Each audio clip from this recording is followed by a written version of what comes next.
Hello class 7 students, कैसे हैं आप सब। I hope you are fine. तो जैसे कि हम लास्ट लेक्चर में लद्दाख के बारे में पढ़ रहे थे एंड में, अब हमें उसी को आगे कंटिन्यू करना है। तो आप अपनी बुक का पेज नंबर 91 ओपन कर लीजिए। तो हमारी हेडिंग जो है आज की पहली वो है लाइफ ऑफ पीपल। लोगों की जिंदगी लद्दाख में कैसी होती है। This area is majorly inhabited by the Tibetan Buddhist. ज्यादातर लोग जो यहाँ पर रहते हैं वो तिब्बतियन बुद्धिस्ट होते हैं।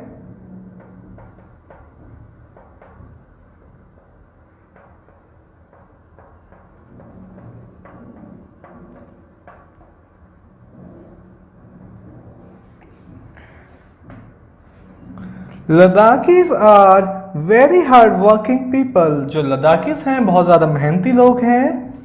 They are engage in many activities to earn livelihood and their activities are governed by the climatic condition of their area. जो लद्दाखियंस हैं वो बहुत ज़्यादा मेहनती हैं, वो अलग अलग एक्टिविटीज़ करते हैं, लेकिन वो सब एक्टिविटीज़ उनकी क्लाइमेट कंडीशन पर डिपेंड करती हैं। They have good man environment relationship. Environment और मैन का रिलेशन वहाँ पे बहुत अच्छा है। They have good man environment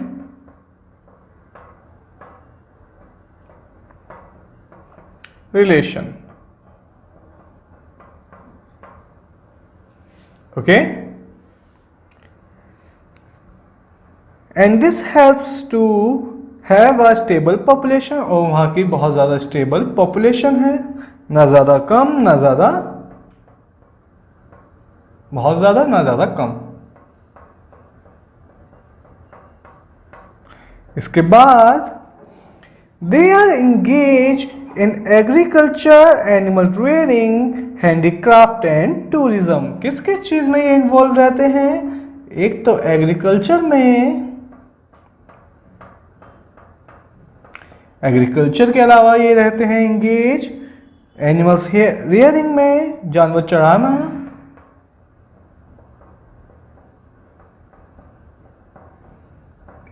animal rearing के बाद नेक्स्ट चीज है इनकी handicraft.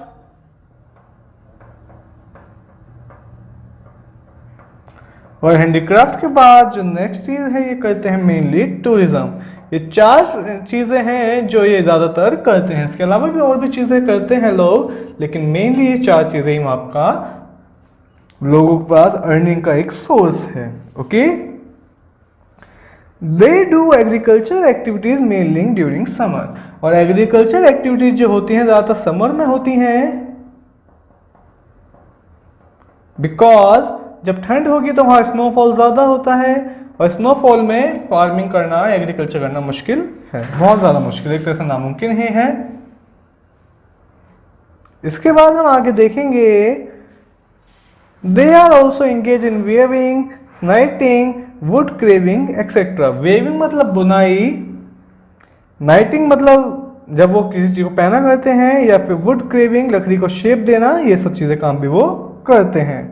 And these activities are done on regular basis in summer and winter. और ये एक्टिविटीज जो हैं ये इनकी रेगुलर बेसिस पे होती हैं, मतलब गर्मी में भी और ठंड में भी। Tourism help them to earn their livelihood as they sell handicraft product in market. जो टूरिज्म है उनकी बहुत हेल्प करता है, क्योंकि वो इसमें हैंडीक्राफ्ट चीज़ें जो होते हैं, हाथों से बनाई हुई चीज़ें, वो चीज़ें मार्केट में जाके बेचते हैं, जिनसे उन्हें पैसे मिलते हैं। विंटर सीजन में ये चीज़ें अवेलेबल नहीं हो पाती रोड पे। Government also helps them in any way to earn their livelihood by tourism. और गवर्नमेंट भी इनकी बहुत हेल्प करती है, इससे टूरिज्म से अपनी ज़िंदगी का गुजारा या फिर पैसे कमा सकें। इसी के साथ हमारे चैप्टर की जो है थ्योरी खत्म होती है। कुछ वर्ड्स हमने चैप्टर में देखे थे, एक बार वो डिस्कस कर लेते हैं। पहला वर्ड है ओएसिस। ओएसिस क्या होता है।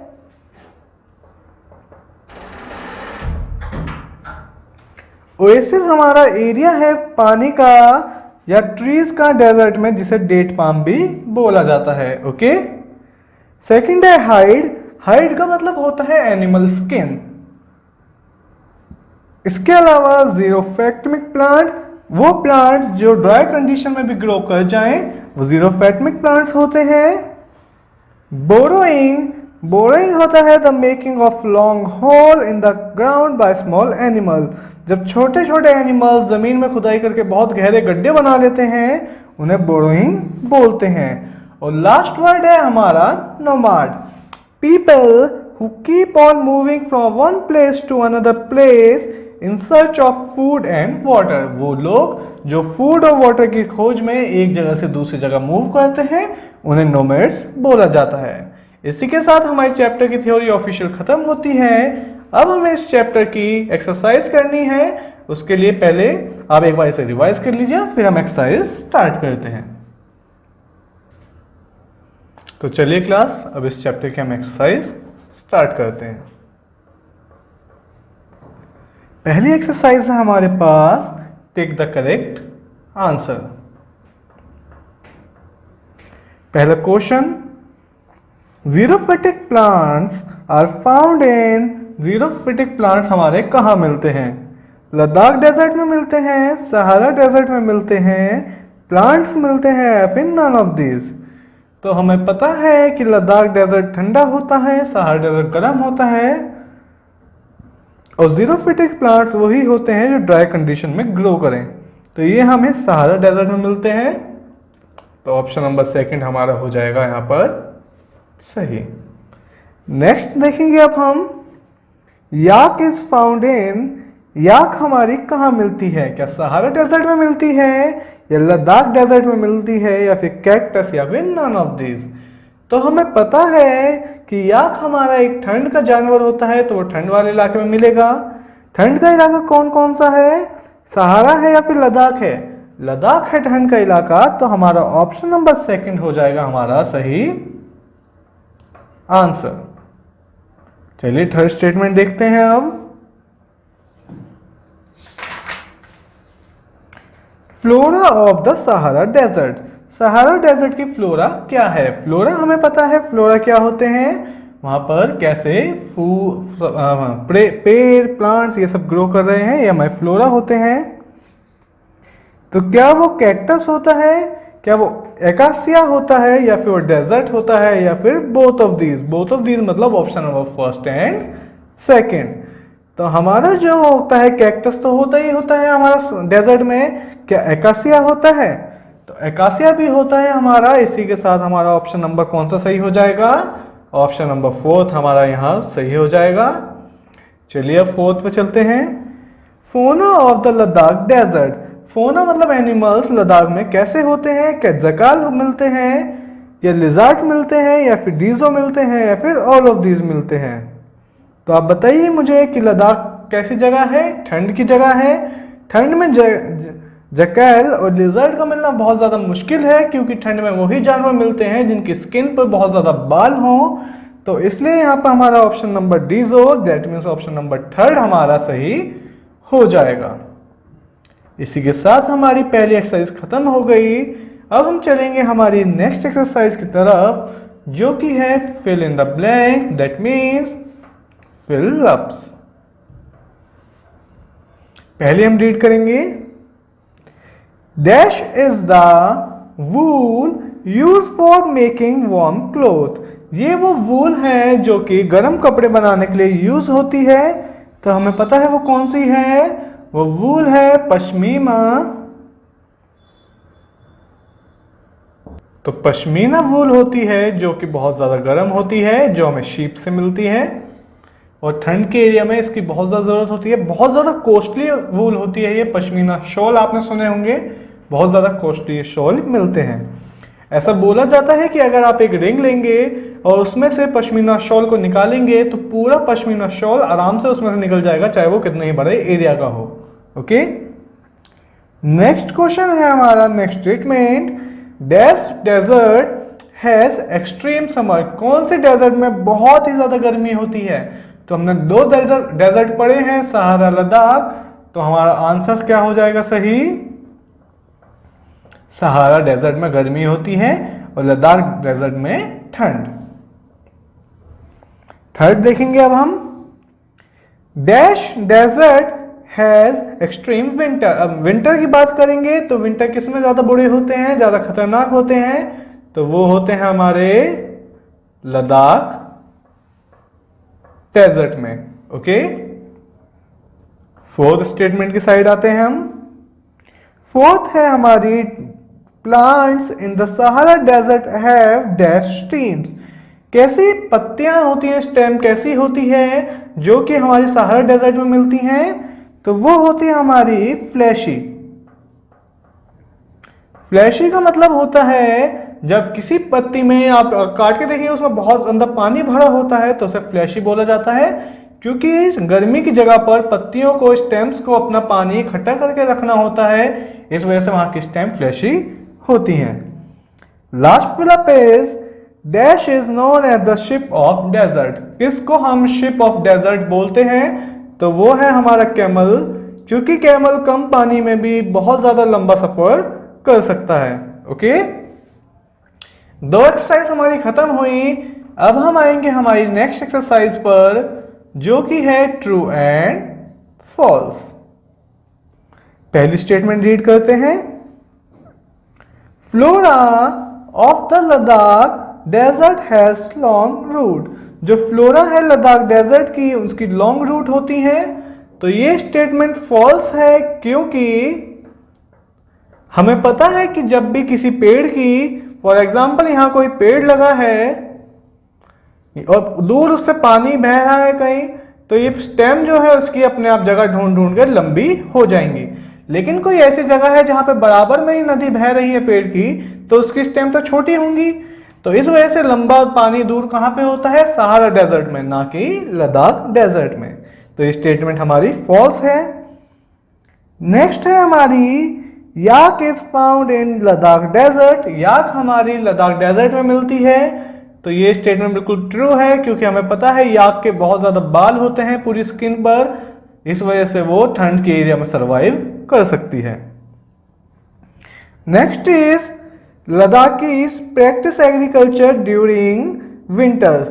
जो लद्दाखीज लोग होते हैं वो एग्रीकल्चर करते हैं कब? विंटर्स में। तो क्या ये स्टेटमेंट सही है या फिर ये स्टेटमेंट गलत है? तो लद्दाखीज जो होते हैं मेनली वो समर में करते हैं, ना कि विंटर में। तो ये स्टेटमेंट हो जाएगी हमारी क्या? फॉल्स। फोर्थ देखते हैं अब हम। Sahara desert has flora with flash streams. Sahara desert में जो फ्लोरा होते हैं वो फ्लैश स्ट्रीम्स के साथ होती हैं। तो ये तो हम अभी पढ़ के आए हैं, क्योंकि गर्मी की जगह पर पानी ज़्यादा चाहिए होता है पेड़ों को, इसलिए स्ट्रीम जो है पानी स्टोर करके रखती हैं। तो ये स्टेटमेंट हो जाती है हमारी क्या? ट्रू। फिफ्थ करते हैं अब हम। Xerophytic plants are found in Sahara desert. जो ज़ीरोफिटिक होते हैं वो सहारा डेजर्ट में मिलते हैं। तो क्या ये स्टेटमेंट सही है? ये स्टेटमेंट बिल्कुल सही है कि सहारा डेजर्ट में ज़ीरोफिटिक मिलेंगे। ज़ीरोफिटिक कौन से होते हैं? जिनकी स्टेम बड़ी बड़ी होती हैं, वो ज़ीरोफिटिक्स होते हैं, जो कि कम पानी में भी चल जाते हैं, जैसे कैक्टस वगैरह ये सब। तो हमारी 3 एक्सरसाइज खत्म हुई। अब हम आएंगे हमारी नेक्स्ट एक्सरसाइज पर, जो कि है answer the following in brief.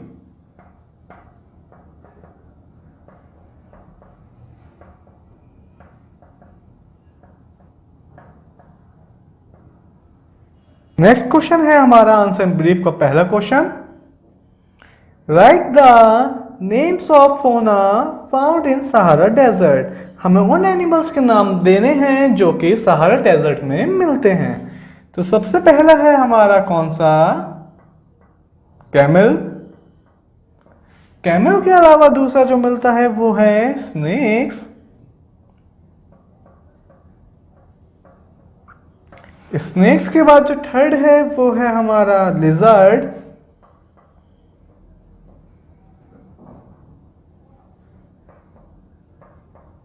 Lizard के बाद जो चौथा है हमारा वो है जैकल।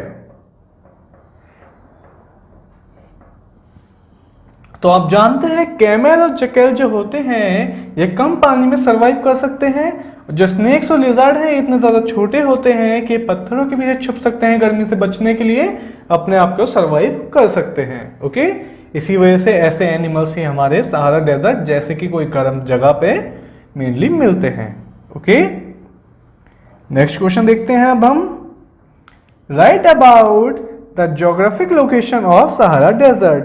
सहारा डेजर्ट की ज्योग्राफिकल लोकेशन के बारे में हमें बात करनी है।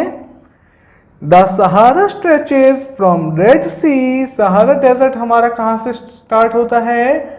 रेड सी से। Includes part of Mediterranean coast. कौन सी कोस्ट का पार्ट है इसमें?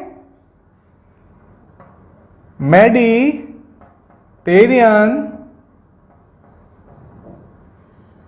कोस्ट से लेकर कहां तक जा रही है ये? अटलांटिक कोस्ट तक। Okay, it is eliminated by Sahel. Sahel से ये एलिमिनेट हो जाती है। And a belt of semi arid tropical savanna that composes the northern region of central and western sub-Saharan African. और एक बेल्ट है कौन सी? Belt of semi arid tropical savanna. तो ये पूरा एक्सप्लेनेशन है किस चीज का? Geographical location of Sahara desert. Okay, next question हम देखेंगे अब। List the two main tribes of Sahara desert. Sahara desert की दो मेन ट्राइब्स के बारे में हमें बताना है, क्या क्या नाम है उनके। तो पहली है हमारी द टोरेज, दूसरी है हमारी एंड द बेडोइंस। ओके, ये दो ट्राइब्स हैं जो कि मेनली हमारी सहारा डेजर्ट में मिलती हैं। जो टोरिक्स है वो टाइम के साथ धीरे धीरे चेंज हो गई है, अर्बनाइजेशन की साइड शिफ्ट हो गए हैं। लेकिन बेडोनिस जो है ये अभी भी वही चीज फॉलो करते हैं जो पहले ये करते थे। ओके, तो हमारा नेक्स्ट क्वेश्चन है, मैं यहां कर रहा हूं, आप ध्यान रखिएगा इन चीज का। नेक्स्ट क्वेश्चन है हमारा फोर्थ वन, वो है list the fauna of Ladakh desert. Ladakh desert में कैसे कैसे फोनास मिलते हैं। तो आप जानते हैं फोना का मतलब एनिमल। तो बाल वाले एनिमल जो होंगे जो ठंड में सरवाइव कर सकें वही हमारे लद्दाख में मिलेंगे। कौन कौन से? एक तो हो गया याक, याक के अलावा हो गया डीजो, और डीजो के अलावा हो गया शिप। एक बार आप गूगल करेंगे डीजो की शेप, डीजो कैसा दिखता है, तो आपको आइडिया लग जाएगा। एक बाल वाला जानवर होता है चूहे की तरह, वो डीजो होता है। इसके अलावा नेक्स्ट क्वेश्चन हमारा है list the economic activity of the people living in Ladakh does. Ladakh में रहने वाले लोग कौन कौन सी एक्टिविटीज करते हैं। ओके, एक एक्टिविटी है एग्रीकल्चर जो मेन है। एग्रीकल्चर के अलावा ये लोग क्या क्या करते हैं? एग्रीकल्चर के अलावा ये एनिमल रियरिंग करेंगे।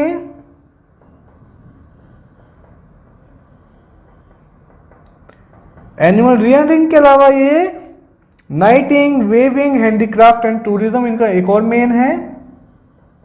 और भी 3-4 एक्टिविटीज हैं जैसे weaving, knitting and wood carving. Okay, तो ये एक्टिविटीज लद्दाख के लोग करते हैं। नेक्स्ट क्वेश्चन है हमारा list the adoption of plant in Sahara desert and what does the term Ladakh means. Last के जो दो क्वेश्चन हैं, तो लास्ट के दो क्वेश्चन हैं वो आपके लिए होमवर्क में हैं। इसी के साथ आपका ये चैप्टर खत्म होता है और आपकी ज्योग्राफी का पार्ट भी इसमें खत्म होता। ज्योग्राफी का लास्ट चैप्टर हमारा रह गया है शायद अभी 7th में, वो हम नेक्स्ट लेक्चर में नेक्स्ट चैप्टर में करेंगे। तब तक आप इसे रिवाइज कीजिएगा, याद कीजिएगा। अब हम नेक्स्ट क्लास में मिलते हैं। Bye bye, take care.